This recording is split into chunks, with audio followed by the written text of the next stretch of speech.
आपण गेल्या वेळी तो 13व्या अध्यायाचा 13व्या दशकाचा शेवटचा समास बघत होतो. त्या समासाच्या संदर्भामध्ये आपण एक धार्मिक आचरणाच्या संदर्भात एक कथेचा उल्लेख केला होता की एक छान कथा आहे अनुशासन पर्वामध्ये. जेव्हा भीष्माचार्य शरपंजरी पडले आणि मग युद्धही संपलं. पुढे युद्ध संपल्यानंतर भगवान श्रीकृष्णांनी युधिष्ठिराला सांगितलं की तुझ्या मनामध्ये अनेक विषयांच्या संबंधाने शंका आहेत आणि तुझ्या मनात असणाऱ्या जेवढ्या शंका आहेत त्याचं निरसन करून घेण्याकरता आता भीष्माचार्य तुला उपलब्ध आहे. कारण उत्तरायण सुरू झाल्याशिवाय ते काही त्यांचा देह सोडणार नाही आहेत. त्यामुळे तोपर्यंत त्या शरपंजरी ते राहणार आहेत. तर तू त्यांना प्रश्न विचार.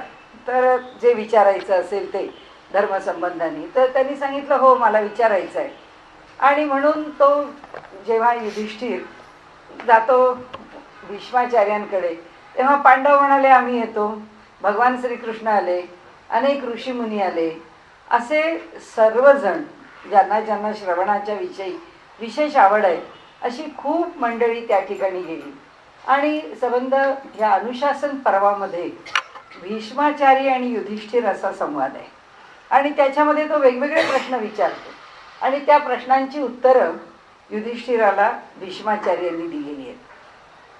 तर गेल्या वेळी आपण जी कथा म्हटलं ती कथा जी आहे ती मुद्दाम महाभारतातला तेवढा भाग मी झेरॉक्स करून आणला. मग त्याचं कारण असं की ती कथा मुळात कशी लिहिली आहे आणि महाभारताची भाषा किती छान आहे. त्यामुळे कथा सांगायला काही फार वेळ लागणार नाही आपल्याला, पण त्याच्या भाषेसहित त्याच्यातल्या सुभाषितासहित ती कथा अधिक छान आहे. आता खूप आधी गोष्टी होऊन गेलेल्या आहेत. म्हणजे वेगवेगळे प्रश्न विचारलेले आहेत की कर्माचं फल काय असतं, कर्माचं स्वरूप काय आहे, कर्मविपाक कशाला म्हणतात, नंतर जीवनामध्ये घडणाऱ्या घटनांचे परिणाम कसे समजून घ्यावेत, ते कर्माशी निगडीत धरावेत का ते आपल्या पूर्व प्रारब्धाशी निगडीत धरावेत, अशा अनेक गोष्टी की ज्या अनेक गोष्टींची चर्चा. आणि मग प्रत्येक वेळी युधिष्ठिराला म्हणजे धर्मराजाला उत्तर देताना भीष्माचार्यांनी असं म्हटलं थांब आता मी तुला एक घडून गेलेली कथा सांगतो किंवा पूर्व काळामध्ये पूर्वजांनी ज्या गोष्टी मांडून ठेवल्या आहेत ज्या आमच्याकडे परंपरेने आल्या आहेत त्यातली एखादी गोष्ट मी तुला सांगतो. असं प्रत्येक वेळी त्यांनी वेगवेगळ्या प्रकारांनी सांगितलंय की हे मला माहिती आहे, हे शास्त्रांनी सांगितलं आहे, हे अमुक एका ग्रंथामध्ये होतं ते मी वाचलंय म्हणून तुला त्याच्या अनुषंगाने कथा सांगतो. तसं आता युधिष्ठिर त्यांना म्हणतो की मला खूप चांगले, खूप सज्जन, खूप म्हणजे मनाने फार ज्याला सूक्ष्म संवेदनाशील, आजच्या भाषेमध्ये अगदी हायपर सेन्सिटिव्ह, अगदी विलक्षण संवेदना क्षमता ज्यांच्या ठिकाणी आहे अशा व्यक्तींच्या विषयी मला काही ऐकायचं आहे. तर मला तुम्ही सांगा अशा मानवांची किंवा अशा लोकांची एखादी कथा तुम्ही मला सांगा. तर म्हणतात ठीक आहे तुला सांगतो मी कथा. आणि त्याप्रमाणे भीष्माचार्य बोलायला लागतात. आता कथा जेव्हा सुरू होते तेव्हा भीष्माचार्यच सांगतायत, भीष्म उवाचनीच कथा सुरू होते आणि ते सांगतात की काशी राजामध्ये म्हणजे त्या ठिकाणी एक व्याध म्हणजे ज्याला पारधी म्हणतो असा विषामध्ये एक बाण त्यांनी बुडवला आणि तो बाण बरोबर घेऊन तो आता शिकारीला निघाला. कारण शेवटी पारध्यानी काय करायचं, कोणत्या ना कोणत्या तरी प्राणी मारायचा आणि आणून त्याची शिकार करून तो खायचा. तर म्हणाले त्या मृगया करण्याकरता निघालेल्या त्या म्हणजे पारध्यानी कुठे हरिण दिसतं का हे तो पाहत होता आणि त्या हरणावरती बाण आता मारायचा असं लक्ष करून तो पुढे निघाला. तर तो हरणावर जो मारायचा बाण आहे त्या बाणाला त्यांनी बरोबर हरणाचा निशाणा करूनच मारलं, पण तरी सुद्धा त्याचं ते लक्ष किंवा तो वेध नेमका चुकला आणि तो बाण हरणाला न लागता तो विषारी असा तीक्ष्ण बाण जो आहे तो अमोघ बाण एका खूप मोठ्या वृक्षाला लागला आणि त्या वृक्षाच्या खोडाला लागला आणि तो त्याला त्या वृक्षाला लागल्यामुळे त्या बाणाचा जो विषाचा भाग आहे तो त्या वृक्षाला जहालय विष ते आणि मग तो वृक्ष जो आहे हळूहळू हळूहळू तो सुकायला लागला त्या विषामुळे. त्याच्या झाडावरची सगळी पानं गळून पडली, त्याची सगळी फुलं गळून पडली, त्याच्यावरची फळं गळून पडली आणि तिथे काय त्या वृक्षाचा आश्रय घेतलेले हजारो पक्षी होते. त्या हजारो पक्ष्यांनी आता हे काही पानं राहिली नाही, काही नाही, आपल्याला सावली नाही. आता ह्या त्याच झाडाच्या ढोलीमध्ये राहणारा, त्या म्हणजे कोटर असतं त्या झाडाच्या, तर त्या ढोलीत राहणारा एक शुक म्हणजे पोपट. तर तो जो शुक आहे तो म्हणतो की मला काही सोडून जायचं नाही. तो वृक्ष आता वठायला लागतो, हळूहळू शुष्क व्हायला लागतो. पण त्याच्यावरती असणारा तो धर्मात्मा आणि कृतज्ञ असा असलेला त्यांनी वर्णन केलंय. निष्प्रचारो निराहारो ग्लानः शिथिल वागपी कृतज्ञ सहवृक्षेण धर्मात्मा स व्यशुष्यत. म्हणाले हा जो धर्माचं आचरण करणारा आणि अत्यंत कृतज्ञता भाव अंतःकरणात असणारा असा जो शुक आहे, तो शुक काही तो वृक्ष सोडायला तयार होत नाही. आणि काय करतो, आता वृक्ष सुकत चालला तर हा स्वतः सुद्धा काहीही खात नाही. हा स्वतः निराहारो ग्लानः शिथिल वागपी. त्याचा तो निराहार राहिल्यामुळे त्याला ग्लानी आलेली आहे, त्याला तोंडाने बोलता सुद्धा येत नाही.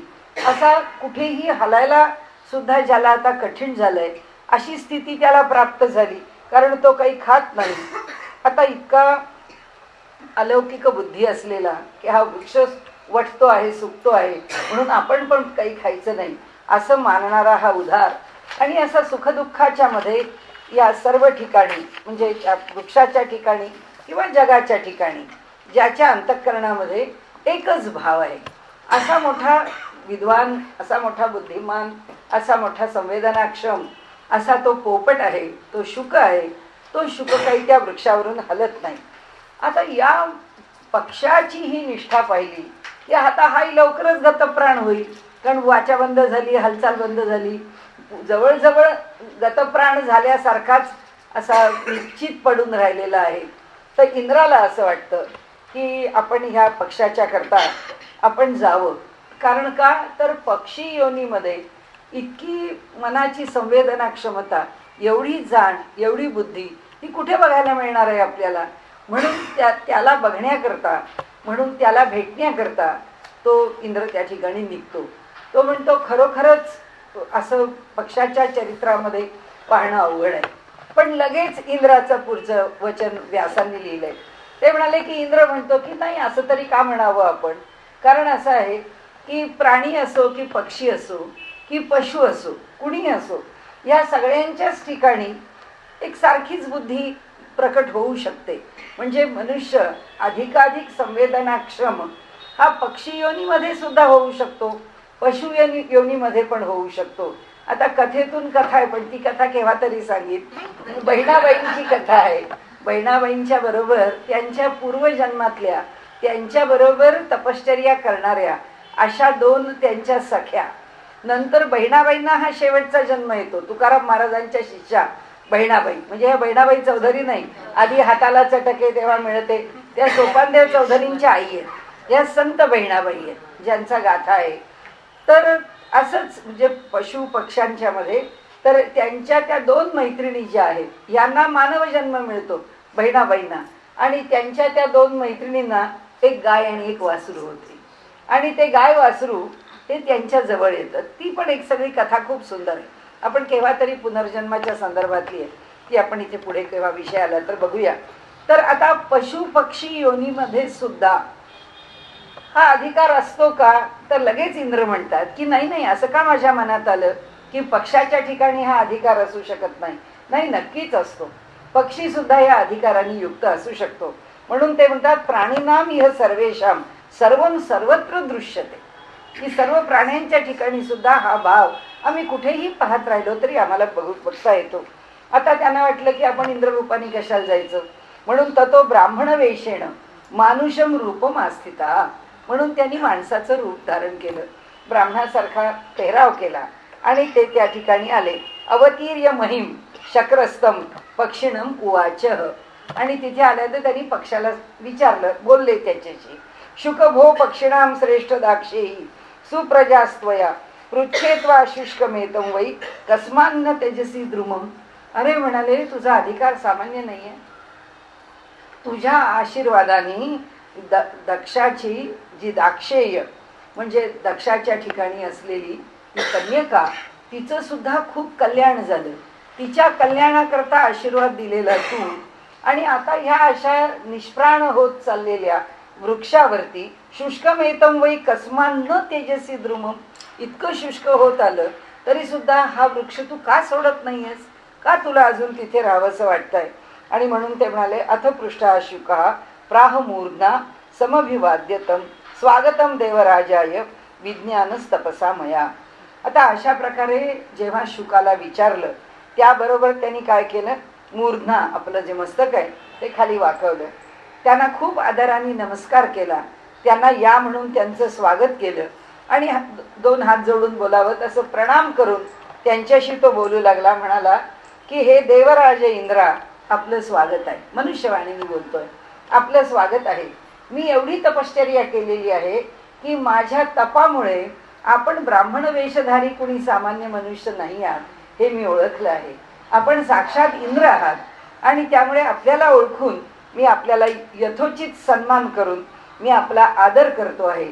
आणि त्यावेळी इंद्र म्हणाले, त्यांनी आपल्याकडेची पद्धत आपण अनेक वेळा बोललो की हे टाळ्या वाजवा, हात आरडाओरडा गोंधळ ही आपली पद्धत नाही आहे, जे आवडलंय त्याची ही सनातन पद्धती साधू साधू म्हणण्याची, की हात वरकून साधू साधू असं म्हटलं की सुंदर सुंदर जय जय किंवा जय जयकार कुठल्याही अर्थाने, तर असं ते मंगल किंवा आपली त्याच्याविषयीची प्रशंसा ही साधू शब्दाने व्यक्त होते.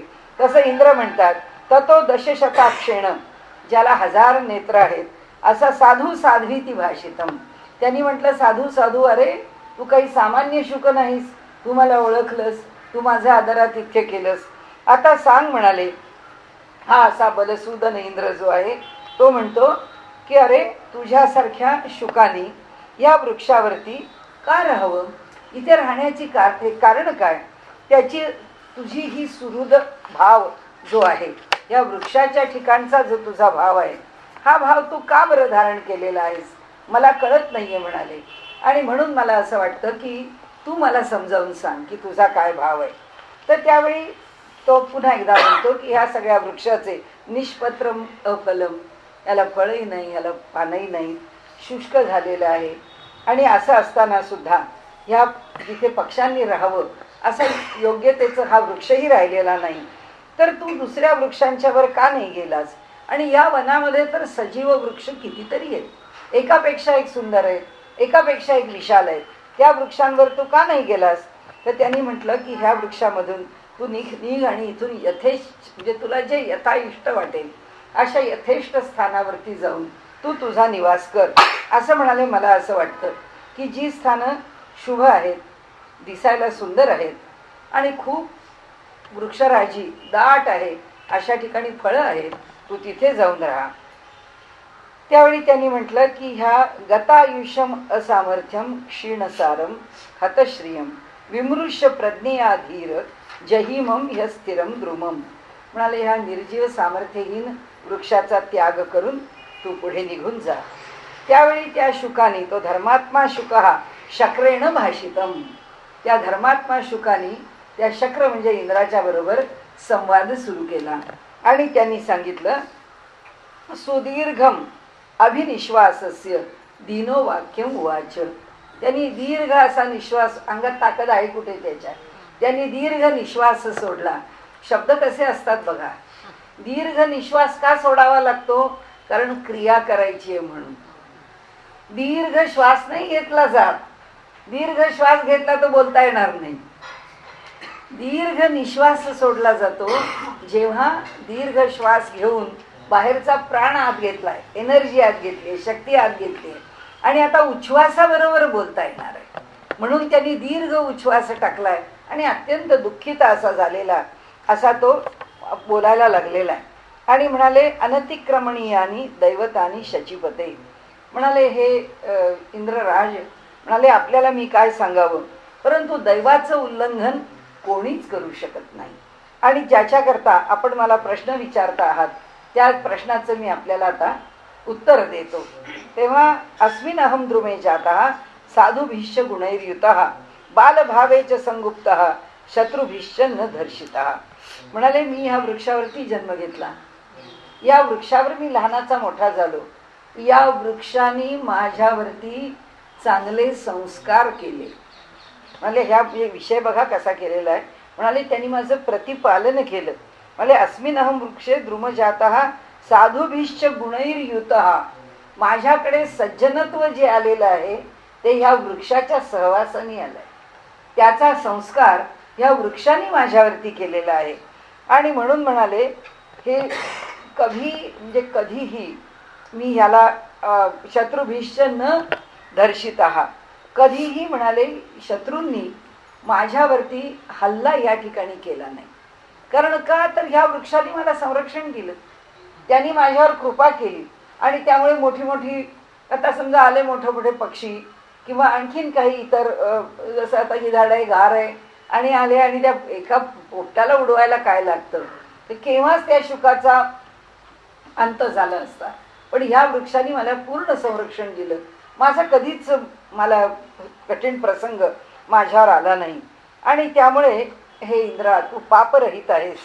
अशा तुला मी सांगतो की ज्याला दुसऱ्याच्या दुःखात सहभागी होता येत नाही किंवा ज्याला दुसऱ्याचं दुःख कळत नाही किंवा ज्याच्या अंतःकरणामध्ये दुसऱ्याविषयी दया उत्पन्न होत नाही किंवा भक्तस्य अनुगतस्य म्हणाले भक्ती ज्याच्या अंतःकरणात उत्पन्न होत नाही किंवा जो त्याच्या सगळ्या चांगल्या गोष्टींना जो अनुसरत नाही तर म्हणाले त्याचा उपयोग काय, त्याच्या जगण्याला अर्थ काय. म्हणाले तुम्ही ज्या तऱ्हेने माझ्याविषयी करुणा भावानी मला सांगता आहात की अरे तू इथून निघ, अरे तू इथून जा, तू दुसऱ्या वृक्षाचा आश्रय कर, ही जी तुझी दयाबुद्धी आहे ना या दयाबुद्धीचं मला वाईट वाटतं. त्याचं कारण असं की तू समोरच्या माणसाला समजू शकत नाहीयेस. समोरचा हा जो पक्षी आहे हा कशा करता ह्या वृक्षावर राहिला हेच जर तुला कळत नसेल तर तुझ्या दयाबुद्धीचा काय उपयोग आहे. तुझ्याकडे ती सूक्ष्म संवेदना क्षमता असली पाहिजे की माझा भाव काय आहे हे तुला कळलं पाहिजे. आपण नेहमी म्हणतो ना की दुसऱ्याच्या मनात काय आहे, तो आपल्याला कोणती गोष्ट कशा करता सांगतो, आपल्याकरता तो असं का करून घेतो, हे जर आपल्याला कळलं तर आपण त्याला दुखावणार नाही आणि मग त्या माणसाशी जो व्यवहार करू तो उत्तम करू. हा पक्षी म्हणतो इंद्रा तुला हे कळत नाही, तुला दयाही कळत नाही, तुला करुणाही कळत नाही, तुला मैत्रीभाव कळत नाही, तुला कशावरची भक्ती काय असते ते कळत नाही आणि कुणी आपल्याकरता काही केलं तर त्याला कसं अनुसरावं, त्याच्याकरता त्यांनी केलेल्या गोष्टीचा प्रतिसाद आपण कसा द्यावा हे पण तुला कळत नाही. म्हणाले अनुक्रोशो ही साधूनाम सुमहत धर्म लक्षणम अनुक्रोशश्च साधूनाम सदा प्रीतीम प्रयच्छती. यातलं हे सुभाषित आहे या महाभारतामधल्या ह्या कथेतलं. त्यांनी सांगितलं की दया हा जर धर्म कुणाचा असेल तर तो साधू पुरुषांचा आहे, सज्जन पुरुषांचा आहे. सज्जन माणसं ही दयाशील असतात, ती नेहमीच दुसऱ्यावर दया करतात आणि त्यामुळे त्यांच्या ठिकाणी ही दयाच त्यांना कायम प्रसन्न ठेवते. त्यांना या जगामध्ये कुठलीच गोष्ट तक्रार करण्यासारखी असं वाटत. धो धो धो पाऊस कोसळायला लागला, पावसाने भिजवलं तर त्यांना असं वाटत नाही काय व्हावा हा पाऊस आहे जरा कमी व्हावा.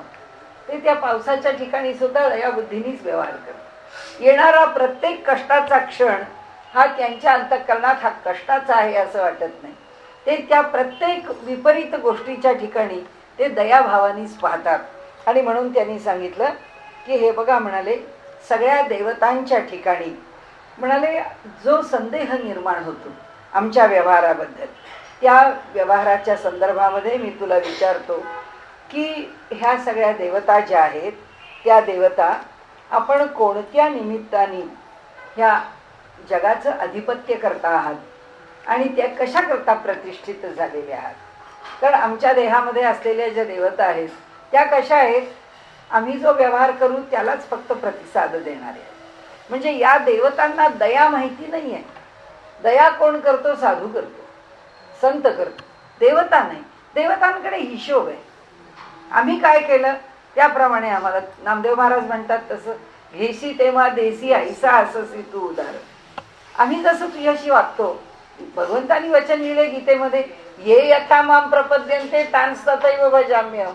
शेवटी मी व्यवहार असाच करतो त्यामुळे ते म्हणाले देवतांना ही दया काय आहे हे माहिती नाहीये. नार्हसी त्वम सहस्राक्ष त्याजयित्वेह भक्तितः समर्थम उपजीव्येमम त्यजेयम कथमद्य वै.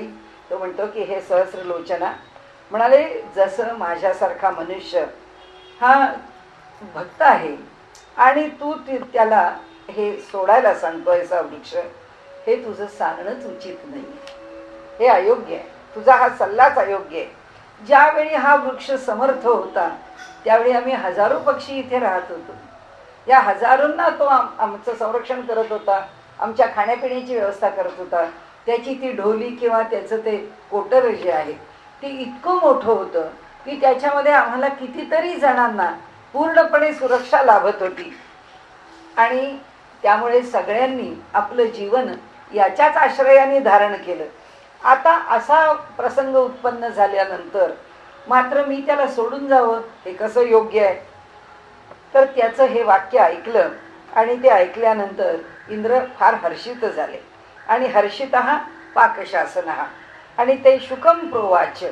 आणि म्हणून त्यावेळी ते म्हणाले, त्यांनी त्या धर्मज्ञ शुकाच्या ठिकाणी अत्यंत संतुष्ट झाल्यामुळे ते म्हणाले की वरं वृणीष्वेती तदा सच वव्रे वरम शुकः अनृशंसस्य परो नित्यम तस्य वृक्षस्य संभवम.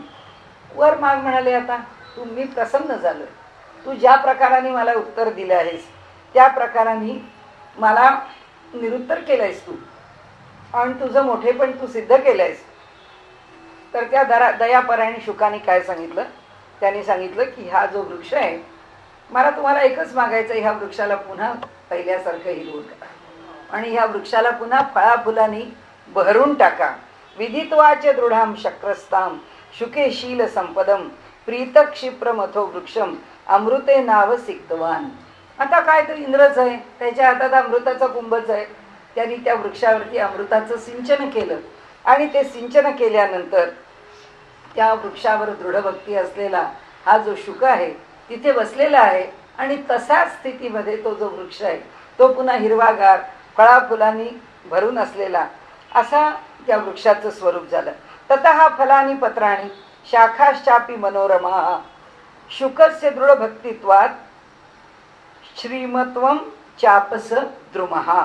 म्हणाले त्या मनोहर अशा शाखांनी युक्त झालेला असा तो वृक्ष तयार झाला आणि श्री संपन्न झाला, म्हणजे सौंदर्याने युक्त झाला. आपण श्री सुक्त म्हणतो, त्याच्यामध्ये श्री म्हणजे लक्ष्मी नाही, श्रीचा मूळ अर्थ सौंदर्य असा आहे की जे जे काही चांगलं आहे, जे जे काही मंगल आहे, जे जे काही सुंदर आहे ते ते श्री आहे, ते ते श्रीनी संपन्न आहे.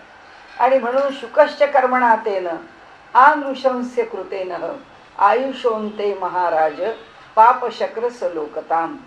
आता म्हणाले शुकाने अशा प्रकारे त्या वृक्षावरती दया केली.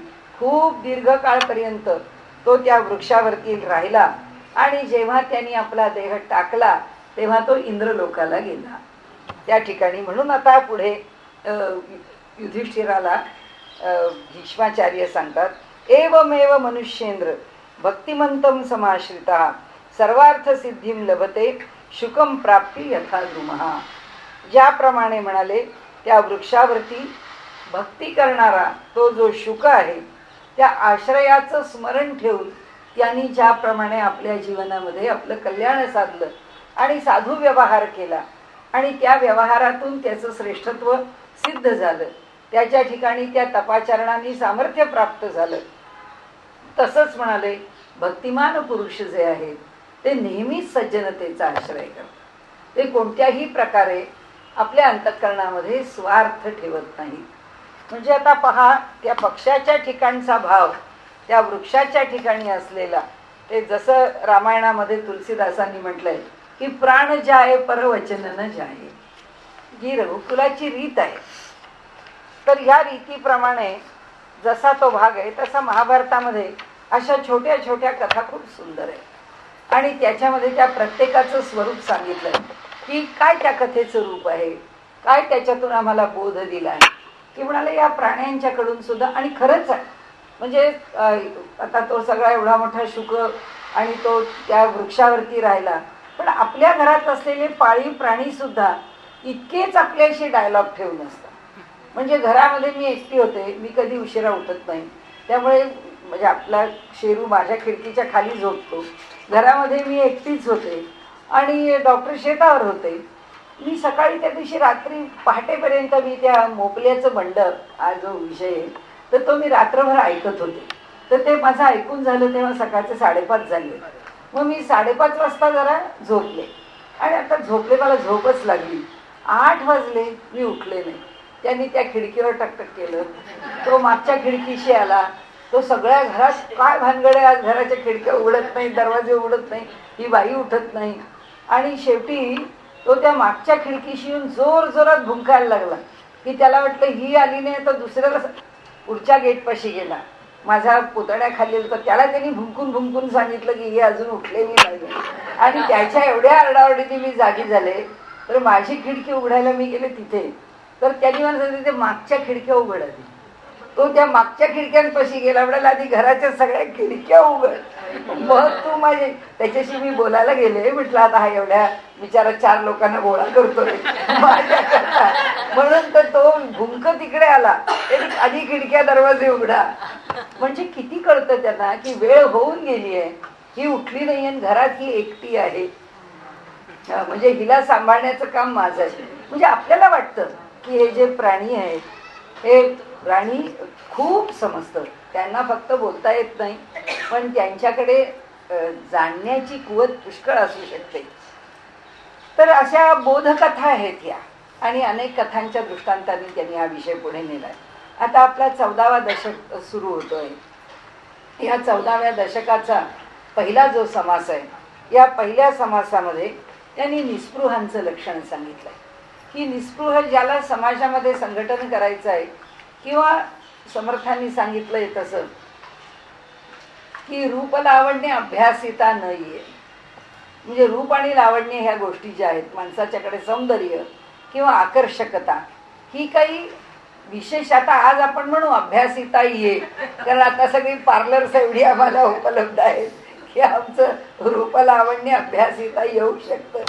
पण आता त्या काळाप्रमाणे समर्थांनी म्हटलंय की रूप आणि लावण्याचा काही कोणी अभ्यास करू शकत नाही, पण सद्गुणांच्या करता अभ्यासाची मनुष्य काहीतरी सोय करू शकतो, ते आम्ही आमच्याकडून मिळवू शकतो. तर त्यांनी आम्हाला असं म्हटलंय की आमच्याकडे जर निस्पृह लक्षण उत्पन्न व्हायचं असेल तर हे एक आम्ही मिळवण्यासारखी गोष्ट आहे. पुन्हा गीतेचा आधार घ्या. गीताकारांनी त्या समाहित चित्त किंवा गुणातीत, भक्त, ज्ञानी या प्रत्येकाची लक्षणं सांगताना तो निष्काम कर्मयोग करणारा आहे, तो निस्पृह आहे. समर्थांना पण त्या निस्पृहतेचं प्रेम आहे, आकर्षण आहे. तर ते आता त्या निस्पृहाचं लक्षण सांगतायत. संबंध दासबोधामध्ये असलेल्या मोठ्या समासांच्या पैकी हा एक मोठा समास. 84 ओव्या आहेत या समासाला, नाहीतर इतक्या मोठ्या मोठ्या ओव्यांचा समास नाही आहे. आणि याच्यामध्ये फक्त पहिल्यांदा थोडं विषयाची प्रस्तावना आहे आणि पुढे मात्र त्यांनी निस्पृहाची सगळी लक्षणं सांगितली. श्रीराम, ऐका निस्पृहाची शिकवणं, युक्ती बुद्धी शहाणपण, जेणे राहे समाधान निरंतर. म्हणाले निस्पृहाची शिकवणं ऐका, म्हणतात की निस्पृहाच्या बद्दल काय लक्षणं सांगायची आहेत ते मी आपल्याला सांगतो. युक्ती बुद्धी शहाणपण, त्यांची युक्ती म्हणजे तर्क, त्यांची बुद्धी, त्यांच्या चातुर्य, शहाणपण, हे सगळं जेणे राहे समाधान निरंतर, की त्यांनी काय गुण अवलंबावेत, कसे गुण अवलंबावेत की ज्याच्यामुळे आम्हाला कायम समाधान राहील. म्हणजे आम्ही जर म्हटलं की आपल्याला निस्पृहता आपल्या अंगी बाणायची आहे, तर आपण ती कशी बाणावी, कसा व्यवहार करावा आणि कसं शिकून घ्यावं. सोपा मंत्र परी नेमस्त, साधे औषध गुणवंत. अगदी साधा मंत्र आहे. म्हणजे आपण आता हल्ली तर आपल्याकडे सगळ्याचे मंत्राच आहेत. हल्ली टी व्हीवरून आपण म्हणतो तसं बिझनेस मंत्रा, त्यानंतर तुमचं म्हणजे मास मीडिया त्या मंत्राशी निगडीत कुठल्या ना कुठल्या तरी प्रकाराने त्या मंत्राचा विषय त्या मीडियाच्या माध्यमातून आपण ऐकत असतो. तसं ते ही भूमिका आहे मूळची. मंत्र तुम्हाला सोपा मंत्र सांगतो म्हणाले, काही नाही, नेमस्त एका विशिष्ट पद्धतीने सरळ वागा. आणि मंत्र परिनेमस्त, साधे औषध गुणवंत. जसं अगदी साधंसं औषध असतं. कुणीतरी सांगतो अहो काही नाही, इतका पोटाचा त्रास होत आहे, काही फारसं घेऊ नका, हे एवढं एवढं घेतलं ना, नुसतं हवा गरम पाण्यावर घेतलं तरी पोट दुखायचं काम आहे. म्हणतो ओवा गरम पाण्यावर घेऊन कसं थांबेल, एखादी कुठली तरी गोळी घेतली पाहिजे, त्याच्याशिवाय आपल्याला पटत नाही. समर्थ म्हणतात आमचं औषध एकदम साधं आहे, आमच्या साध्या औषधाने पुष्कळ परिणाम साधण्यासारखं आहे, अगदी हमखास आहे, साधे औषध गुणवंत. माझ्या ओळखीच्या एका गृहस्थांनी मला सांगितलं, त्यांच्या डोळ्यात कॅटरॅक्ट डेव्हलप झाला होता. त्यांना कोणीतरी सांगितलं की त्रिफळाचं पाणी करून घ्यायचं आणि त्या त्रिफळाच्या पाण्याने डोळे धुवायचे. अहो त्यांच्या डोळ्याची जी दृष्टी चालली होती ते म्हणाले हळूहळू मला दृष्टी चालली, म्हणजे माझा तो कॅटरॅक्ट बाजूलाच राहिला, माझा प्रॉब्लेम दुसराच होता असं कळलं. आणि त्यांनी पोटातही त्रिफळा घेतला आणि त्याचं काय पाणी केलं काय ते त्यांच्या पद्धतीने त्यांनी औषध बनवलं. पण ते म्हणाले इतक्या साध्या औषधांनी मी आयुष्यातून उठलो होतो, इतकं माझ्या बाबतीमध्ये परिस्थिती अवघड होती, तर म्हणजे डोळे दोन्ही माझे काम करत नव्हते, तर त्या दोन्ही डोळ्यांना पुन्हा दृष्टी लावली. तसं ते म्हणतात की साधं औषध आहे पण गुणवान आहे. साधे बोलणे सप्रचित तैसे माझे. जसं साधासा औषधाने आपल्याला गुण साधता येतो किंवा त्या औषधाचा परिणाम कळतो.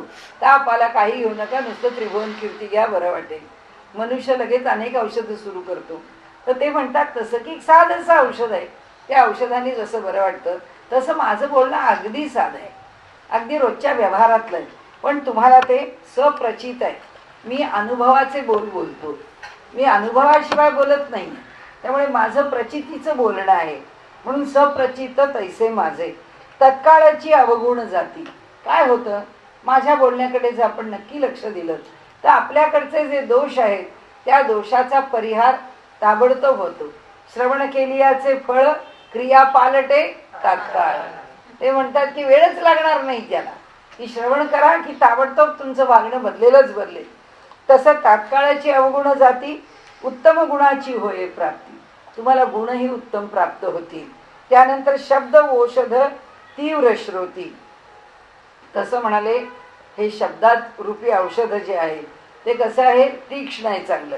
श्रोती साक्षपे सेवावे. मोठं श्रवणाचं भान ठेवून हे औषध सेवन करणार आहात, हे शब्दरूपी औषध, ते नीट लक्षपूर्वक श्रवण करा आणि त्या औषधाचं त्या निमित्ताने सेवन करा. म्हणजे माझे शब्द म्हणजेच जणू काही औषध आहे आणि त्याचं तुम्ही सेवन करा. निस्पृहता धरू नये, धरली तरी सोडू नये. म्हणजे इतक्या मोठ्या भानगडीत महत्वाकांक्षी भेद करायला जाऊ नये की आपण निस्पृह होऊ. जर म्हणाले निस्पृहता धरायचीच आहे तर एकदा धरली तर सोडू नये. मग एकदा तो मार्ग जर पत्करला आहे तर त्या मार्गावरून आता मागे येऊ नये. सोडली तरी हिंडो नये ओळखीमध्ये.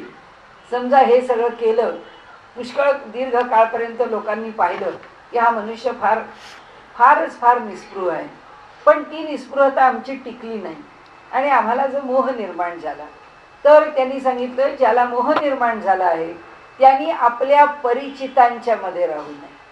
पूर्वी ज्यांनी आपल्याला पाहिलं आहे, ओळखत आहेत, त्यांच्या समोर राहू नये, तिथून निघून जावं.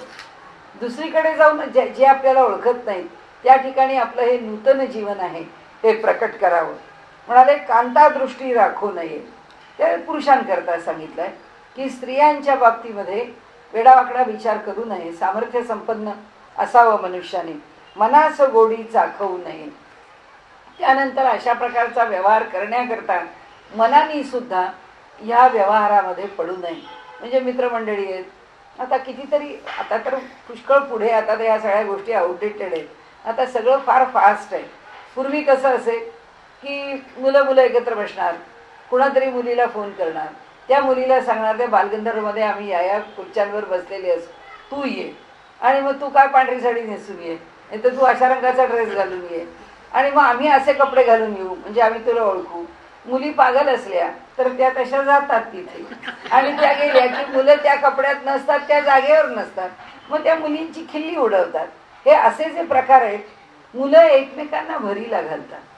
एखादा मुलगा एखाद्या मुलीशी तू बोल याच्याकरता वाटेल त्या पैजा लावतो, आणि मग जे मी काय घाबरतो का असं म्हणून एखादा त्याला बळी पडतो, आणि मग जी काही कार्यकारण परंपरा सुरू होते ती सगळ्याच वेळी चांगल्या ठिकाणी थांबते असं नाही.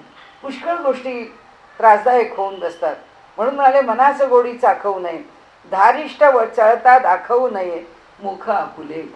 आणि म्हणाले आपल्याकडून जर योग्य प्रकारे व्यवहार होऊ शकत नाही असं दिसलं तर आपण त्या ठिकाणी थांबूच नाही. कारण आपली ती फजिती आहे की आपण त्यांच्याशी व्यवहार करतो, तो योग्य नाही केला तर आता पुन्हा तिथे थांबू नये, एके स्थळी राहू नये, एका स्थानावरती राहू नये, कानकोंडे साहो नये. म्हणाले उगीच आपल्याला संकोच निर्माण होईल अशा प्रकारचं काहीही सहन करू नये. आपण निस्पृह आहोत, आपल्याला काय करायचं? कोण कसा वागतो तेच आपल्या दृष्टीने योग्य नसेल तर आपण सांगून मोकळं व्हावं. पण मनुष्य का होत नाही? कारण त्याला लोकेशना असते. त्याला असं वाटतं की लोकांना मी वाईट आहे असं वाटता कामा नये.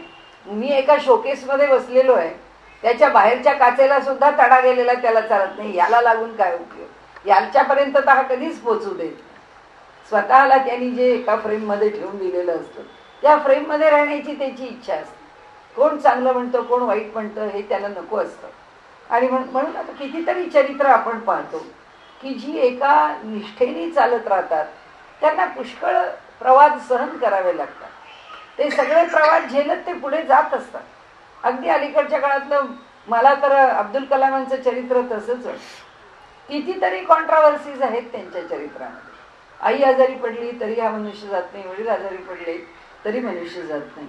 आपल्या घरची परिस्थिती बेताची आहे, आपल्या घरच्यांना आपल्या परिस्थितीप्रमाणे वर आणण्याकरता काय करता येईल त्याकरता काही फार धडपड करत नाही. एका विषयाला वाहून घेतलेलं आहे, ते इतकं वाहून घेतलेलं आहे की बस त्याच्या पलीकडे दुसरा विषय नाही म्हणा. म्हणजे त्यांनी आता परिसीमेचं त्यांना जेव्हा प्रश्न विचारला की अहो तुम्ही विवाह नाही केला, हो म्हणाले माझी आई म्हणत होती, पण म्हणाले मला लग्न करायचा विचार करायला मला वेळच मिळाला नाही, त्यामुळे तो राहून गेला आयुष्यात विवाह करायचा. म्हणजे आयुष्यात विवाह करायचा राहून गेला, अनेक कामं राहून गेली, त्याची एक काम राहून गेली. म्हणजे त्यांनी प्रत्येक गोष्टी ज्या तऱ्हेने आपल्या जीवनाकडे पाहिलेलं आहे. आता ह्यात ते चुकले का? बरोबर व्यवहारात चुकले. त्यांच्या बाजूनी पाहिलं तर ते चुकले का? नाही, त्यांच्या बाजूनी ते बरोबर आहे. त्यांनी त्यांच्या घरच्या लोकांकरता 4 पैसे पाठवले नाही किंवा त्यांच्याकरता म्हणून काही वेगळं मिळवून त्यांना दिलं नाही. चुकले का? बरोबर बरोबर.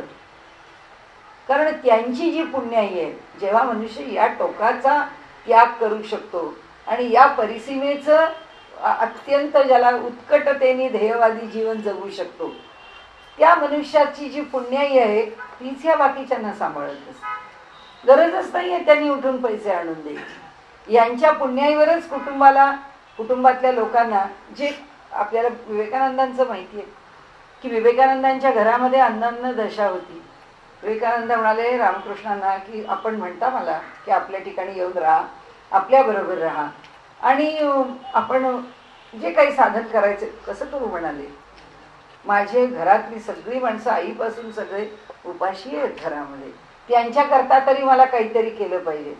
रामकृष्ण म्हणाले तुझ्या साधनेच्या आड एवढीच गोष्ट येते ना, ठीक आहे. तुझ्या घरात वैभव आता पूर्वीचं येणार नाही हे जसं खरं, तसंच तुझ्या घरचा मनुष्य अन्नाला मोताद नाही होणार, त्याला 2 वेळेचं जेवायला मिळेल, विषय संपला म्हणा. म्हणजे ज्याच्या अंतःकरणामध्ये ती उत्कटता आहे, आता लागतो तुझ्या कामाला, ते त्यांच्या कार्यामध्ये त्यांनी झोकून दिलं. म्हणजे आपण आपल्या मापाने त्यांना पाहू शकत नाही,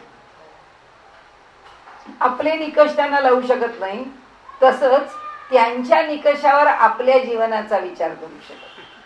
म्हणून तुकाराम महाराजांनी आपल्याला सांगितलं की सांगत होते तुम्ही ऐका हो कानी, आमूचे नाचणे नाचू नका.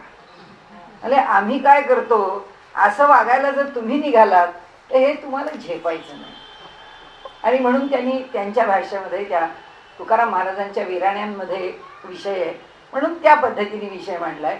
या विराणीच्या शेवटी ते म्हणतात की तुमचं होईल काय? म्हणाले पती ना गोविंद दोन्ही नाही. तुम्हाला ना प्रवृत्तीपर जीवन मिळेल आणि ना तुम्ही निवृत्तीच्या मार्गावर यशस्वी व्हाल. तुम्हाला जे जमतं आहे त्याच पद्धतीने चला आणि त्याच मार्गाने तुम्हाला काय मिळवायचं आहे ते मिळवा. म्हणून इथे सांगितलं की एके स्थळी राहो नये, कानकोंडे साहो नये, द्रव्यदारा पाहो नये आळकेपणे. ज्याला निस्पृह व्हायचंय त्यांनी पैशाच्या बाबतीत आणि आपल्या चारित्र्याच्या बाबतीत, आता काय गोंधळ आहे त्या रामबाबाच्या ठिकाणी, हे सगळं कुणाकरता असेल? हे पक्षाकरताच आहे. कोणत्या ना कोणत्या तरी पक्षाला नाही नाही त्या भानगडी पुऱ्या करण्याकरता ही स्थिती आहे. काय तिथे ड्रग्ज असतील, तिथे काय नसेल, तिथे सगळं असेल. आणि ह्या सगळ्याकरता तर ते असं हे एक निघालं. असे किती आहेत काय माहिती. कारण असं आहे की सेफली आपल्याला करण्याच्या वेड्यावाकड्या गोष्टी करण्याकरता स्थान निर्माण करायला लागतात या लोकांना. कारण यांचं काही कुठे बाहेर पडू नये म्हणून. पण शेवटी असं आहे की काय कुठे कसं घडेल आपल्याला काही सांगता येत नाही. आणि म्हणून ते सांगतात की मुळामध्येच पैशाच्या विषयीची आसक्ती आणि जीवनामध्ये हा परवलीचा अलीकडचा शब्द म्हणून आपण वापरायचा, ही लेदर करन्सी समाजामध्ये जी त्याचं हे लागलेली कीड लागली आहे समाजाला. त्याच्याकरता त्यांनी सांगितलं ह्या कोणत्याच गोष्टीकडे आपण आशाळभूतपणे पाहू नका म्हणाले.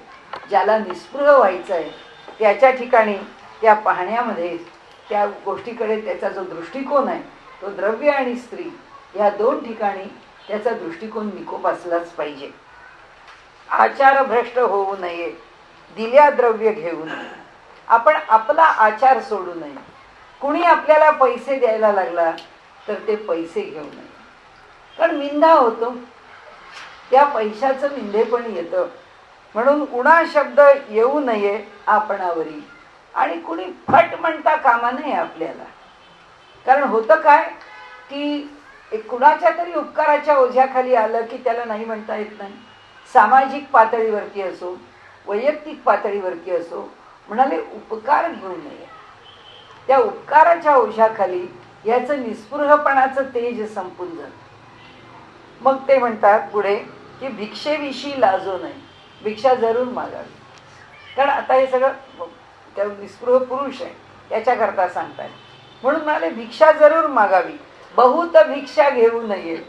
उगीच भरमसाठ भिक्षा घेतली, जेवलाय खाल्लाय झोपलाय असलं म्हणाले नाही. पुसताही देऊ नये ओळखी आपुली. कुणीही जरी विचारलं तरी आपलं अगदी अंतरीचं गुह्य आहे ते कधीच कुणाला फारसं कधी सांगण्याच्या भानगडीत पडू नये. धड मळीण नेसू नये, धड नेसावं मलिन नेसू नये. फाटकं तुटकं नेसू नये, समर्थांना मान्य नाही आहे फाटकं तुटकं सुद्धा. गोड अन्न खाऊ नये. समर्थ म्हणाले रोज एक स्वीट डिश खायला लागला तर ह्याला रोज कंटाळा यायला लागेल, याच्याकडे काम करण्याची कार्यक्षमता उणावत जाईल. म्हणून रोज मिष्टान्न भोजन करू नये, दुराग्रह करू नये, प्रसंगे वर्तावे. आणि कोणत्याच गोष्टीमध्ये नाही आम्हाला असं वाटतं असं झालंच पाहिजे, आम्हाला असं वाटतं असं, अजिबात नाही. ते म्हणतात सोडून द्यावं. एकदा सांगितलं विषय संपला. आणि तो सोडून द्यायचा म्हणजे मनात नाही ठेवायचा, तो सोडायचा म्हणजे तो पूर्ण सुटला. आता त्या विषयाविषयी चर्चा नाही. आणि मग प्रसंगे वर्तावे, प्रसंगाची ओळख बघावी. काय आहे हा प्रसंग, हा टोकाला जाणार आहे, हा प्रसंग थोडक्यात आवरणार आहे. आपण किती, म्हणून तो दुराग्रह, आपण किती आग्रह धरावा, आपण किती आग्रह धरू नये याचं तारतम्य आपल्याला असलं पाहिजे. म्हणून त्याला भोगी मन असू नये. मनाने हे पाहिजे ते पाहिजे ते पाहिजे अशी उपभोगाविषयीची लालसा ठेवू नये. देह दुःखे त्रासू नये, शरीराला कष्ट पडले याच्याविषयी कधीही दुःख करू नये. पुढे आशा धरू नये जीवित्वाची. आणि त्याचबरोबर आपल्याला किती जगायला मिळेल, आणखीन जगायला मिळावं, आणखीन जगायला मिळावं याचा विचार करत कोणतं काम करू नये. आपलं आरोग्य राखावं, आपला कटाक्ष राखावा, खानपानाच्या ठिकाणची शिस्त राखावी. पण मला पुष्कळ जगायचं आहे म्हणून मी हे करतो, मला पुष्कळ जगायचं ते ठरवेल ना तो की कसं जगायचं आहे, किती जगू द्यायचं आहे हे शेवटी तो ठरवेल. त्याच्या करता जे केलं पाहिजे ते जरूर करावं, ते जे सांभाळायला पाहिजे ते जरूर सांभाळावं. दोन्ही करू नये, दोन्ही बाजू आहेत. मला पुष्कळ जगायचंय असे म्हणून आता काय करायचंय जगून, उगाच आमचं आपलं आयुष्य वाढतंय झालं, काही त्याचा उपयोग नाही असं म्हणणारी पण म्हातारी माणसं. आणि अशा म्हाताऱ्या माणसांचं जरा डोकं दुखलं तरी हैराण होतात. अहो आता जायचंच आहे ना, तुम्हाला जगण्याच्या विषयी जर बिलकुलच इच्छा नाहीये तर जाण्याची जर इतकी उत्सुकता आहे तर मग डोकं दुखल्याचं तुम्हाला दुःख का, आता जायचंय तर सोडून द्या, असं होत नाही. माणूस कुठलीही गोष्ट असं आहे, देहाची आसक्ती सुटणंच शक्य नाही. तिथे संतत्व प्राप्त झाल्याशिवाय देह आसक्ती सुटूच शकत नाही. त्यामुळे ते पुढे म्हणतात विरक्ती गळो देऊ नये. आपल्या ठिकाणचा जो विरक्त भाव आहे, पण निस्पृहता आहे ना, ती निस्पृहता जी आहे ती गळो देऊ नये, धारिष्ट चळो देऊ नये.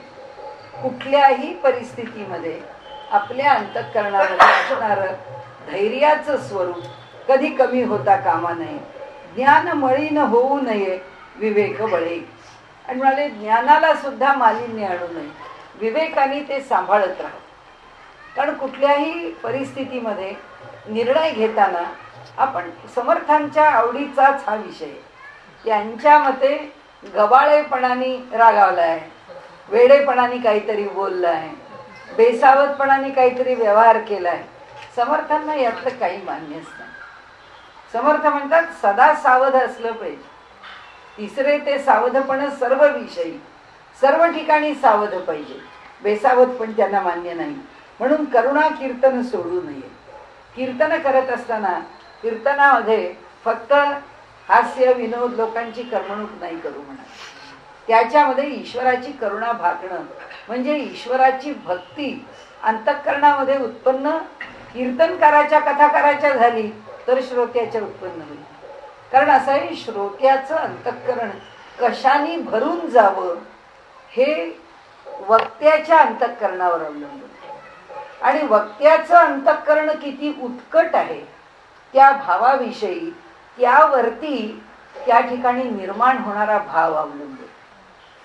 आणि म्हणून सामान्यतः आपल्याकडे पहिल्यापासून, आणि माऊलींनी तर नियम म्हणून सांगितलं, ये हृदयीचे ते हृदयी घातले. ते म्हणतात की कोणत्याही बाबतीमध्ये खूप मोठा जमाव आहे, खूप मोठा त्याचा एक बडेजाव केलेला आहे आणि त्याच्यामध्ये आध्यात्मिक गोष्टी चाललेल्या आहेत, तिथे भाव नाही उत्पन्न होऊ शकत. त्यांचं म्हणणं असं, तो भाव उत्पन्न व्हायला कुठेतरी सीमित पाहिजे. म्हणून आपल्याला माहित असेल भागवताला सुद्धा मांडव घाला म्हणून सांग, मांडवामध्ये सीमित करा. मग आता काय, आता मांडवच आपण मोठमोठे घालतो म्हणजे मग काय हजारोंनी आपण त्याची सीमा घेतो. पण त्या सांगणाऱ्याचा जो भाव आहे, त्या भावाची जी उत्कटता आहे, ती उत्कटता त्या वातावरणामध्ये निर्माण झाली पाहिजे. आणि ती जेव्हा त्या वातावरणामध्ये निर्माण होते तेव्हा ते वातावरण श्रोत्याला पोषक होते आणि तसंच वक्त्याला होतं.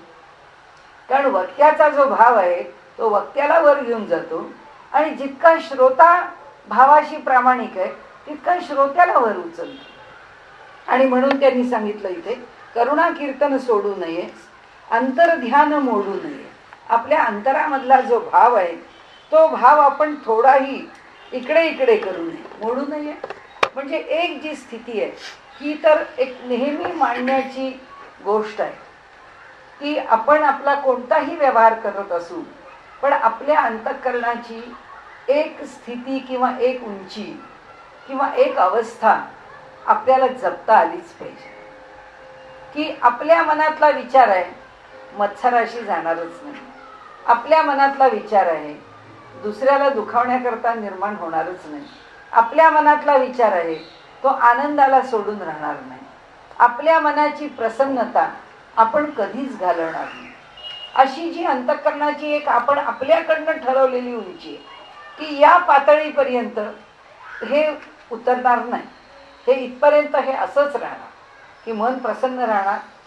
कुठलीही माझ्या मनाला दुखावणारी गोष्ट आली तरी त्यांनी मनाच्या स्थितीमध्ये बदल होणार नाही, एका स्थितीवर मन राहील.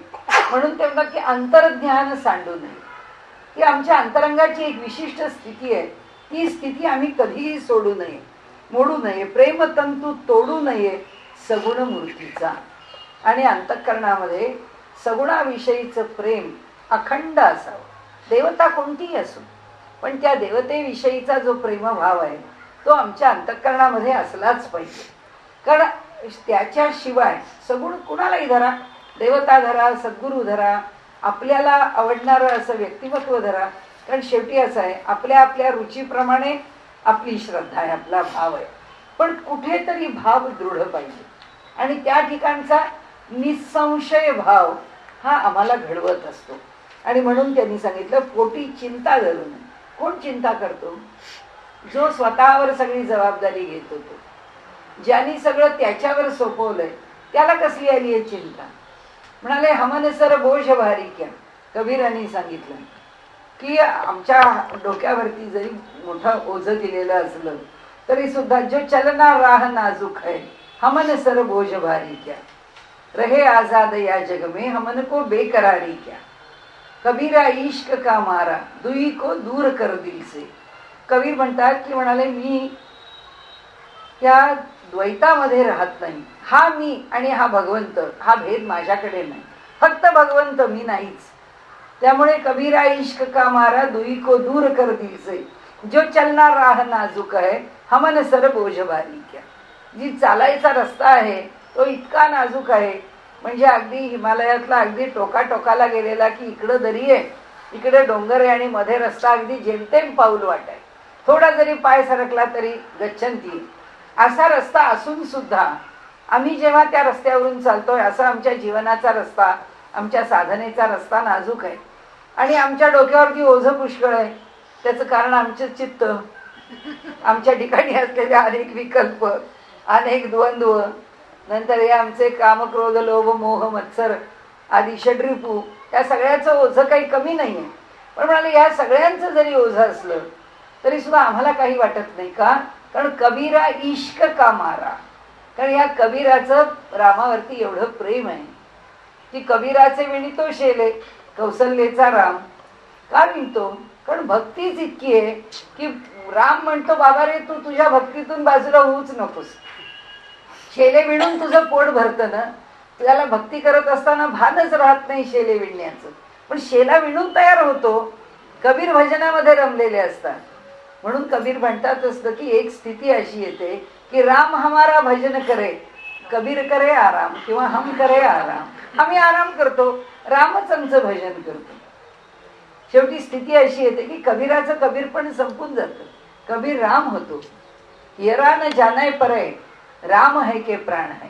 काय माहित नाही की आमच्या हृदयालाच कळत नाही की हे राम आहे का आमचा प्राण आहे. कारण चालतोय देह कशावर? प्राणावर चालतो आहे का रामावर चालतोय माहित नाही आम्हाला. कारण म्हणून तर हे जी स्थिती आहे त्याकरता इथे सांगतात आपल्याला समर्थ की अंतर्ध्यान मोडू नये प्रेमतंतू तोडू नये. ईश्वराच्या ठिकाणी असणारा जो प्रेमभाव आहे तो प्रेमभाव कधी सुटता कामा नाही. पोटी चिंता धरू नये कष्टे खेद मानू नये. पोटात चिंता ठेवायचं कारण नाही. आता आपलं चाललंय भगवंतावर सोपवून द्यावं, काय त्याला करायचंय ते करेल. कष्टे खेद मानू नये. आपल्याला कितीही कष्ट पडले तरी त्या कष्टाचा खेद करू नये. पुन्हा एक गोष्ट आहे ती म्हणजे श्रीधर स्वामींच्या चरित्राची. संबंध श्रीधर स्वामींचं चरित्र वाचण्यासारखं एवढ्या करता की किती कष्ट करतो मनुष्य ईश्वर भक्तीमध्ये. आणि देहाची अवस्था काय, देहाला मिळतंय काय, दारिद्र्य काय, प्रतिकूलता काय, या सगळ्या सहित सुद्धा ईश्वर भक्तीमध्ये कुठे उणे पडणे. त्या कष्टाला मर्यादा नाही. म्हणून ते म्हणतात समयी धीर सोडू नये. वेळ येते जेव्हा जेव्हा धीर सुटेल अशी वेळ येते, सोडू नये. समयी धीर सांडू नये काही केल्या. कोणत्याही परिस्थितीमध्ये आपल्यावर येणाऱ्या विपरीत परिस्थितीमध्ये कधीही धीर सोडू नये. अपमानिता शिणू नये. कुणीही आपला अपमान केला तर त्याच्यामुळे आपल्याला शिणण्याचं म्हणजे दुःखी होण्याचं, हैराण होण्याचं कारण नाही. निखंदिता कष्टो नये. कुणीतरी आपलं वर्म काढून बोललं तर प्रत्येकाच्या जीवनात काही कमी जास्त योग्य अयोग्य काही असू शकतं, किंवा नसलं तरी दुसरा निर्माण करू शकतो आणि त्याच्यावरनं तो त्याला त्रास देऊ शकतो. निखंदिता कष्टो नाही. कुणीच आपलं वर्म काढून आपल्याला काही बोललं कोणत्या तरी गोष्टीवरून तरी सुद्धा आपण त्याला त्याच्यामुळे कष्टो नये, दुःखी होऊ नये. धिक्कारिता झुरो नये काही केल्या. कुणी आपला धिक्कार केला, रे असंच असतं की पैसेवाले लोक आहेत, आपण गरीब आहोत म्हणून कोणी आपल्याला विचारत नाही. हो त्या सगळे ते साहित्यिक आहेत, त्या सगळ्यांचा गट आहे, ते काय आपल्याला त्यांच्यामध्ये घेणार आहे? नाही, ही सगळी कलाकार मंडळी आहेत. आपल्यासारख्या सामान्य माणसाला तो कोण आपल्यात सामावून घेणार आहे?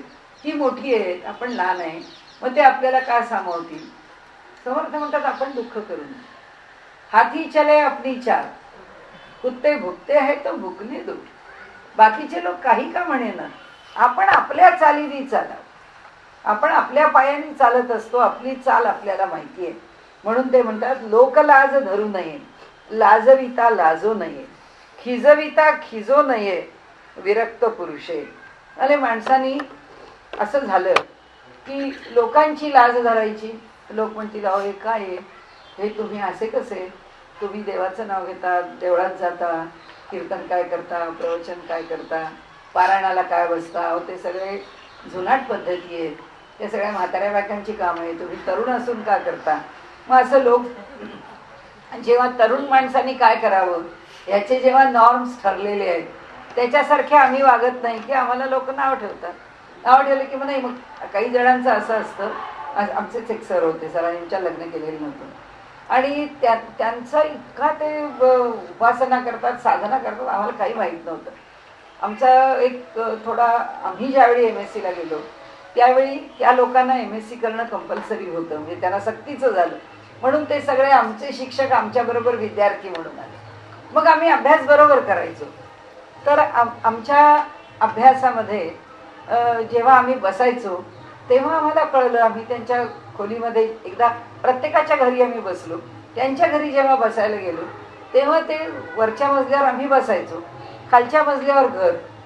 तर फोन आला, कुणी खालून काहीतरी सांगितलं की ते वरून पायाने खाली मारायचे, म्हणजे सांगून द्यायचे की आम्ही काय करतोय कोणाला कळता का, म्हणून मी घरात आहे हे कळता का. आणि मग नंतर आम्हाला कळलं की ते त्यांच्या घरात असतात, ते काय करतात ते लोकांना कळू नये म्हणून ते आपले पाय आपटून खाली सांगत असतात की माझ्या म्हटलं हीच केवढी व्यग्रता आहे की सारखं लोकांना थोपवण्याकरता आपली साधना सोडून ठकठक ठकठक करत बसायचं. हा एक नसताच व्याप आहे वरून खालती. त्यामुळे ते म्हणाले की कशा करता लोक लाज धरायची, आपण करतो. आपल्याला देवाचं भजन करायचं वाटतं, आपण करतो. आपण काय चोरी करत नाही, मारी करत नाही.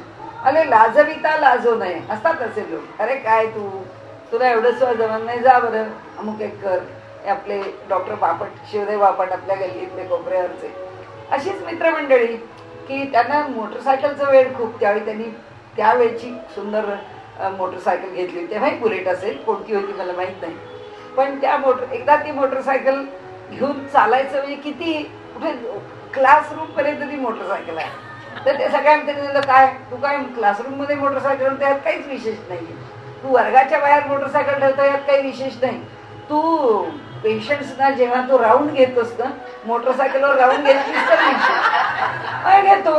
आणि विद्यार्थी हे जे आहे ना, लाजविता लाजो नाहीये, खिजविता खिजो नाहीये, विरक्त पुरुषे, हे असे खिजवतात, पण त्याला भरीला पडतात. आणि त्यांनी ती मोटरसायकल घेतली आणि ससूनची सगळी राऊंड घेतली. त्या ससून मध्ये सगळ्या वॉर्ड्स मध्ये मोटरसायकलवर फिरले. शेवटी जे करायचं त्यांच्या हेडनी किंवा त्यांच्या सिनियर डॉक्टरांनी त्यांना जी पनिशमेंट करायची ती केली. पण म्हणजे हे असं आहे की मित्रमंडळी कुणाला काय केव्हा करायला लागतील. पुण्याच्या पुरामध्ये तू चांगला पोहतोस ना, आम्ही उड्या मारतो, मार उडी. आता त्याला येते की नाही किती घाबरतो नाही, पण दुसरा बोलतोय म्हणजे हा लगेच तयार होतो. समर्थ म्हणतात हे असल्या भानगडीत पडू नका. शुद्ध मार्ग सांडू नये, दुर्जनासी तंडो नये, संबंध पडो देऊ नये चांडाळासी. म्हणाले अत्यंत चांडाळ, अत्यंत दुष्ट अशा माणसाची फारसा व्यवहार करू नये. दुसरं म्हणाले दुर्जनाच्या बरोबर कधी भांडण करू. वादविवादात पडले, अति वादविवाद करायला लागलेल्या माणसाबरोबर वादात पडू. सुरुवातीला वादविवाद चाललाय, ठीक आहे, आमचं बरोबर तुमचं बरोबर, पण हे कुठेतरी विपरीत दिशेने जाते, थांबून जा. म्हणजे मी माझ्यापुरता एक सूत्र असं ठेवलंय की भांडणं कुठेतरी पुढं चाललं असं वाटायला लागलं एखाद्या विषयात, तर मी म्हणते आपण आता इथे थांबूया का, आपण पहिलं वाक्य जिथं बोललो होतो तिथं जाऊया, हे सगळं पुढचं सोडून देऊया. म्हणजे तुमच्या मनात किलमिश नको, आमच्या मनात किलमिश नको. हे पुढचे जे तंडणामधली जी काही वाक्य आहेत ही वाक्य आपली बोललो होतो असं आता आपण धरायचंच नाही. आपण आता पहिल्या वाक्याशी जायचं, विषय सोडून दे. कशा करता, त्याच्यात काही अर्थ नाही, ते आम्हाला काही देऊ शकत नाही. म्हणून शुद्ध मार्ग सोडू नये, दुर्जनासी तंडो नये, संबंध पडो देऊ नये चांडाळासी. तापिळपण धरू नये, भांडविता भांडो नये, उडविता उडवू नये, निज स्थिती आपुली.